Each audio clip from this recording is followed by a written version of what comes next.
ابو رجا نے عمران کے حوالے سے کہا، ہم نبی کریم صلی اللہ علیہ وسلم کے ساتھ ایک سفر میں تھے کہ ہم رات بھر چلتے رہے، اور جب رات کا آخری حصہ آیا تو ہم نے پڑاؤ ڈالا، اور مسافروں کے لیے اس وقت کے پڑاؤ سے زیادہ مرغوب اور کوئی چیز نہیں ہوتی۔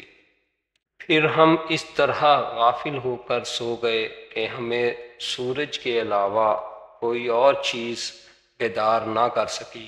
سب سے پہلے بیدار ہونے والا شخص فلاں تھا، پھر فلاں، پھر فلاں۔ ابو رجا نے سب کے نام لیے، لیکن اوف کو یہ نام یاد نہیں رہے۔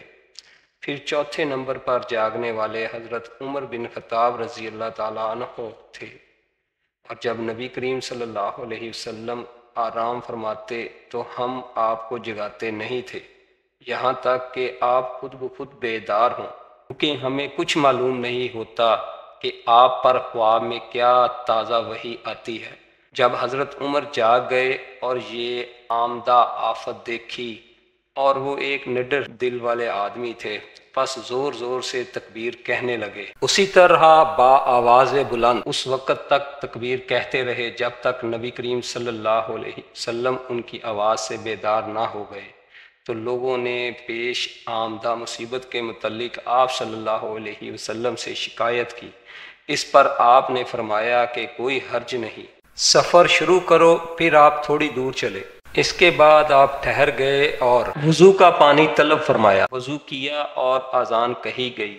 پھر آپ نے لوگوں کے ساتھ نماز پڑھی۔ جب آپ نماز پڑھانے سے فارغ ہوئے تو ایک شخص پر آپ کی نظر پڑی جو الگ کنارے پر کھڑا ہوا تھا، اور اس نے ان لوگوں کے ساتھ نماز نہیں پڑھی۔ آپ نے اس سے فرمایا کہ اے فلاں، تمہیں لوگوں کے ساتھ نماز میں شریک ہونے سے کون سی چیز نے روکا؟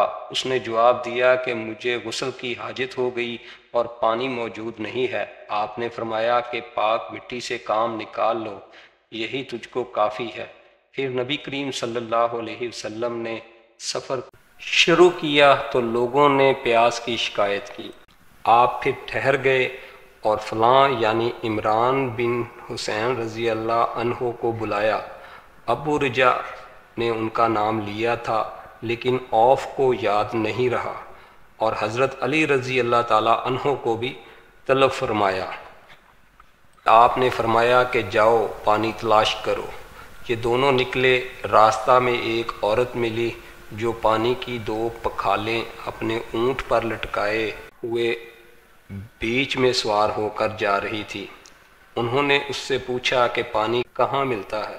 تو اس نے جواب دیا کہ کل اسی وقت میں پانی پر موجود تھی، یعنی پانی اتنی دور ہے کہ کل میں اسی وقت وہاں سے پانی لے کر چلی تھی، آج یہاں پہنچی ہوں، اور ہمارے قبیلہ کے مرد لوگ پیچھے رہ گئے ہیں۔ انہوں نے اس سے کہا، اچھا ہمارے ساتھ چلو۔ اس نے پوچھا، کہاں چلوں؟ انہوں نے کہا، رسول اللہ صلی اللہ علیہ وسلم کی خدمت میں۔ اس نے کہا، اچھا وہی جن کو لوگ صحابی کہتے ہیں؟ انہوں نے کہا، یہ وہی ہیں جسے تم کہہ رہی ہو۔ اچھا اب چلو۔ آخر یہ دونوں حضرات اس عورت کو آن حضرت صلی اللہ علیہ وسلم کی خدمت مبارک میں لائے اور سارا واقعہ بیان کیا۔ عمران نے کہا کہ لوگوں نے اسے اونٹ سے اتار لیا۔